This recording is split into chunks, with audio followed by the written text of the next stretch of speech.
ഇത് നല്ല സമയമാണ്.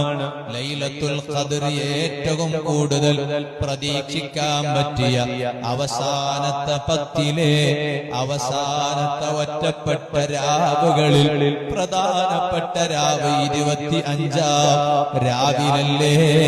എന്നാൽ 25-ാം രാവോടുകൂടെ എല്ലാം തീർന്നുപോയി എന്ന് തെറ്റിദ്ധരിക്കരുതേ. 27-ാം രാവോടുകൂടെ എല്ലാം തീർന്നുപോയി എന്ന് തെറ്റിദ്ധരിക്കരുതേ. 29-ാമത്തെ രാവ് എന്തിനേറെ പറയണം?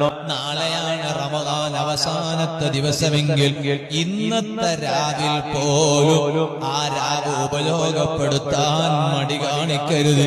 കാരണം റമദാനിന്റെ അവസാനത്തെ രാവ് അത് ലൈലത്തുൽ ഖദ്ർ ആകാൻ വരെ സാധ്യതയുണ്ട് എന്ന് മഹാന്മാര് പറഞ്ഞില്ലേ?